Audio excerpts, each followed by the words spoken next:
आज हमारे साथ बातचीत करने के लिए मौजूद हैं डीजी दिल्ली के तिहाड़ संजय बेनीवाल साहब। इनसे है बातचीत करते हैं। सर ये बताइए, सबसे पहले तो आपका स्वागत है सर नवोदय टाइम्स पे। और सर जब से आप डीजी बने हैं उसके बाद से अगर जेल की अगर बात करें तो जेल के अंदर क्या क्या तब्दीली आपके द्वारा लाई गई है? तब्दीली तो बहुत कोशिश रही हमारी लाने के लिए। सबसे पहले तब्दीली तो ये थी कि जेल को सिर्फ एक कारागार के रूप में ही न देखा जाए, इसमें करेक्टिव सर्विसेज का भी एक बहुत पार्ट होता है कि उनको सुधारा कैसे जाए, उनको गेनफुली एंगेज कैसे किया जाए, और जो इनमेट्स हैं उनको उनकी इंडिविजुअलिटी एंड डिग्निटी कैसे वापस दी जा सके। इसके जो प्रॉब्लम्स थी वो ओवर क्राउडिंग की तो होती हैं, तो उससे हर चीज़ कंपाउंड हो जाती। तो इसलिए हम लोगों ने यहाँ पे बुनाई की यूनिट चल चरखा की विमेन में शुरू कराई हैं। उनका 1000 इनमेट्स का ये जो आपको हॉस्पिटैलिटी सेक्टर में प्रधानमंत्री कौशल विकास योजना के तहत 1000 इनमेट्स का ट्रेनिंग करा के उनका कंप्लीट कराया, और उनमें से काफ़ी करीब 300 के करीब को तो नौकरी भी मिल गई है अंदर से। अब उनको बेल मिलेगी तो वो अपनी नौकरी पे जा सकते हैं। तो ये 3-3 महीने का जो ग्रूमिंग होता है, इससे उनके अंदर बहुत बदलाव आए। इसके अलावा हर जेल में एक हफ्ते का, हर हफ्ते 52 हफ्तों में एक मेडिटेशन कोर्स होता है, ताकि वे अपने आप से अपने जहन में कंफर्टेबल हो सकें और जो भी स्थिति है उसको एक्सेप्ट करके आगे बढ़ें। इसके अलावा जो ख़ास तौर पे जो मेडिकल यूनिट्स होती हैं हमारे यहाँ, उनका कार्य को भी बहुत सुचारू करने की ज़रूरत थी, ताकि मेडिकल इमरजेंसी में या कुछ मेडिकल चीज़ जो भी बीमारी होती है उसका इलाज शीघ्र और जल्द से जल्द हो सके। इसके ऊपर भी काफ़ी कार्य हुए हैं। सर अगर बात करें, आपने इतनी सारी चीज़ें बताई खाने को लेकर अक्सर जो है तिहाड़ जो है सवालों घेरे में रहती है कि वहाँ पे अच्छा खाना ही नहीं मिलता है जो अंदर बंद होते हैं कैदी। तो उसमें क्या तब्दीली आपने करी है? एक तो जो ख़रीद फ़रोख्त है वो स्टैंडर्डाइज करी गई है, ताकि आपको एक स्टैंडर्ड क्वालिटी का खाना आ सके। इसके अलावा जो ICMR की गाइडलाइंस हैं अबाउट कैलोरीज़ कितनी होनी चाहिए, उसके अनुଯାयी सब्ज़ी, दाल, चपाती और चावल के 2 बारी, और चाय, उसके साथ नाश्ता जो कि हमारे अंदर ही बनता है, जिसमें ब्रेड है, बिस्किट्स हैं, ये सब इन हाउस ही बनता है। इवन तेल भी जो खाने के लिए बनता है, खाने जिससे बनता है, वो तेल भी अंदर ही निकाला जाता है। इससे ये है कि इंग्रेडिएंट्स अच्छे होंगे, मसाले की क्वांटिटी फिक्स की जाएगी, तो खाना का बेहतरी होने की संभावना रहती।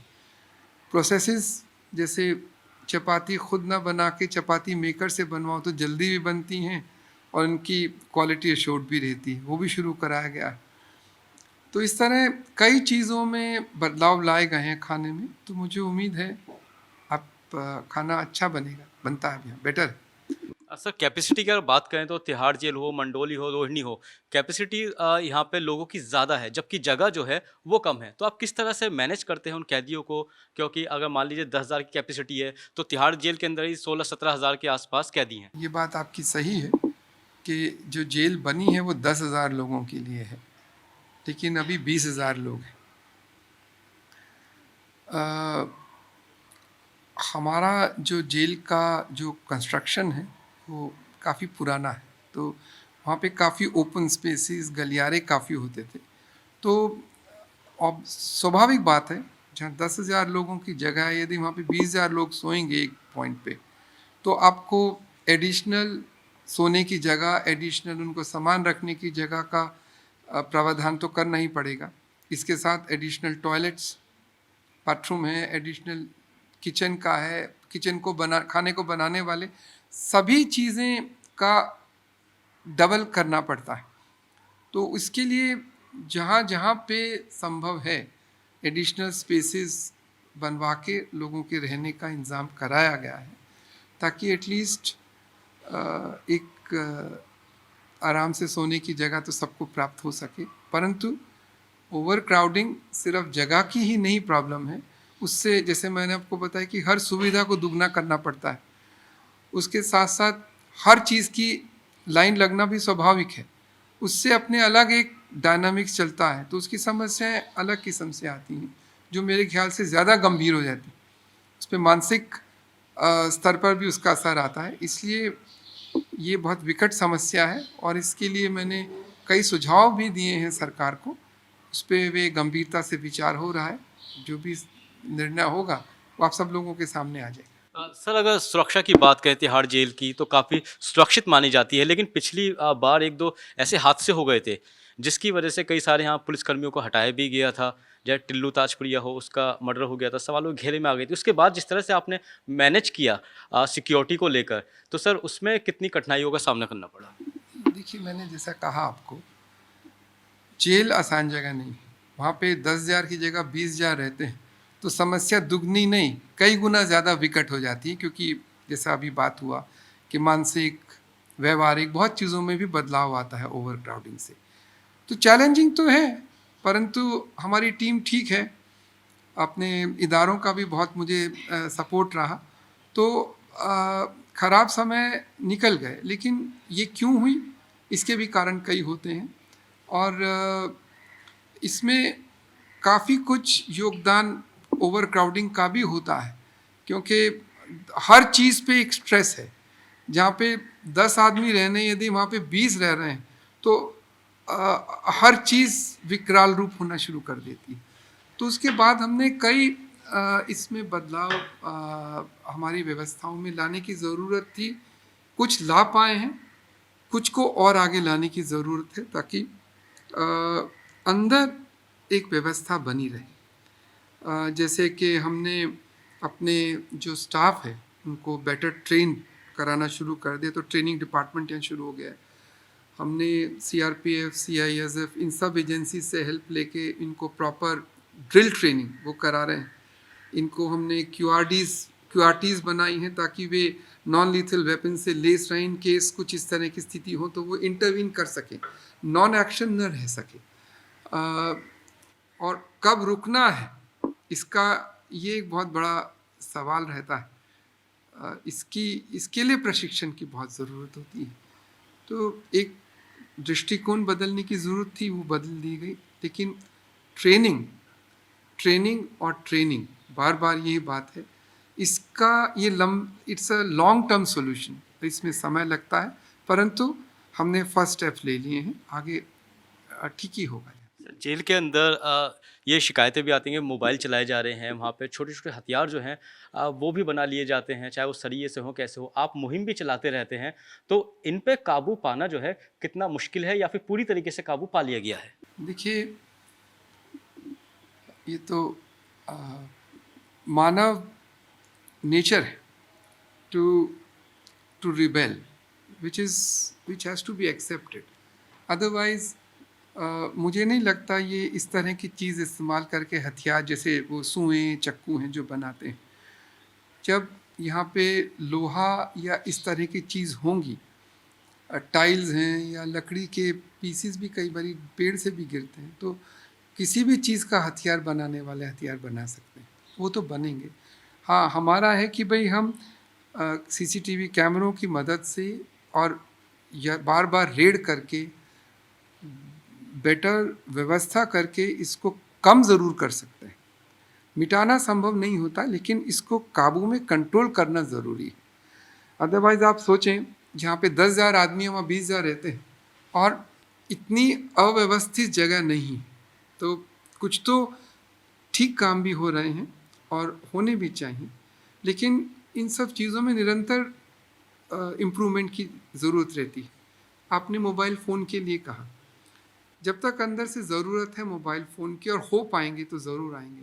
तो ज़रूरत ये है कि वहाँ से मोबाइल हो ही ना पाए तो होंगे भी तो कैसे करेंगे, तो बहुत ज़रूरत है। और इसके लिए हमारे जो मिनिस्ट्रीज़ हैं कंसर्न, उन्होंने इसका संज्ञान भी लिया है बहुत सीरियसली कि क्या ऐसे लेटेस्ट टेक्नोलॉजी के इक्विपमेंट हो सकते हैं ताकि जेलों को महफूज किया जा सके।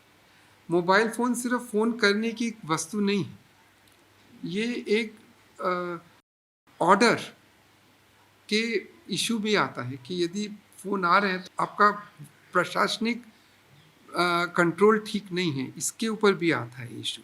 इसलिए व्यवस्था को सुचारू रूप से सुनिश्चित करने के लिए आवश्यक है कि प्रतिबंधित वस्तुएं अंदर न जा सकें। उनमें धुआं भी है, चाहे वे वहाँ बनाते हैं, उसमें मोबाइल फ़ोन भी है, उसमें और तरह की चीज़ें, इवन वस्त्र भी हैं, और भी चीज़ें होती हैं जो लोग किसी तरह स्मगल करा लेते हैं।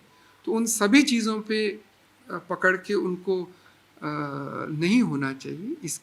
इसके लिए हमें कटिबद्ध होने की आवश्यकता है थी। सर आखिरी सवाल मेरा ये है कि तिहाड़ जेल है, कई सारे वीआईपीज भी यहाँ पे बंद हैं, चाहे बात हो मनोज सिसोदिया की या संजय सिंह की या कई और बड़े बड़े गैंगस्टर भी यहाँ पे बंद है।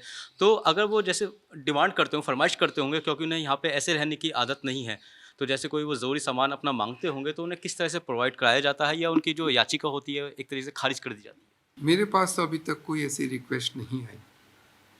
इसका एक प्रावधान होता है और होना भी चाहिए। जैसे कोई किसी का पैर कटा है तो वो कैसे चलेगा, उसको बैसाखी की ज़रूरत होगी, या कोई बैक एक, किसी को पीठ की रीढ़ की हड्डी जिससे ओल्ड एज में कोलैप्स कर जाती है, तो कोई बैक एक से है या कोई स्पॉन्डिलाइटिस का है, तो उसके लिए आपके पास प्रावधान होने चाहिए। वो या तो कोर्ट से लेके आते हैं या फिर यदि मेडिकल इश्यूज हैं तो फिर वो डॉक्टर से लेके आते हैं, जिसके लिए सरकारी अस्पतालों में उनकी जांच होती है, उसके बाद ही होता है। ये ऐसा नहीं होता कि आप जो चाहें वो आपको, चाहने को तो कोई कुछ भी चाह सकता है, लेकिन एक कानून, हमारे रूल्स होते हैं जिसके तहत ही आप किसी को कुछ चीज़ डिमांड कर सकता है, उसको सैंक्शन होती है, नहीं होती। जैसे फॉर एग्जांपल आप पीएचडी कर रहे हैं, आपने इग्नू से या किसी भी कॉलेज से आप पढ़ रहे हैं, तो आपको पढ़ने के लिए एक बल्ब चाहिए या आपको पढ़ने के लिए एक टेबल चाहिए जिस पे आप लिख सकें। तो टेबल मुहैया कराने का मांगने का अधिकार और इसको मुहैया कराने का पावर होना चाहिए, नहीं तो फिर वो व्यवस्था क्या। तो इस तरह की जो जेन्युइन डिमांड्स आती हैं वो, उसके लिए कानून है, उसमें कोई कष्ट नहीं होता। हाँ, किसी को पर्सनल चाहिए, जैसे बैक एक है या कोई इतना बेड रिडन है, तो उसको यदि बाथरूम ले जाना है, लाना है, तो उसके लिए यदि किसी सहायक को लगाना पड़ेगा तो फिर वो अर्जी दी जाती। ये इस तरह की डिमांड्स आती हैं। लेकिन जो प्रश्न आपका पूछा, वैसी डिमांड मेरे पास आज तक नहीं आई और भगवान करे नहीं आए। बहुत शुक्रिया। तो ये थे हमारे साथ बातचीत करने के लिए डीजी तिहाड़ संजय बेनीवाल साहब, जिन्होंने हमसे जो है कई सारे मुद्दों को लेकर चर्चाएं की। दिल्ली से कैमरामैन अनिल के साथ वाजिद अली, नवोदय टाइम्स।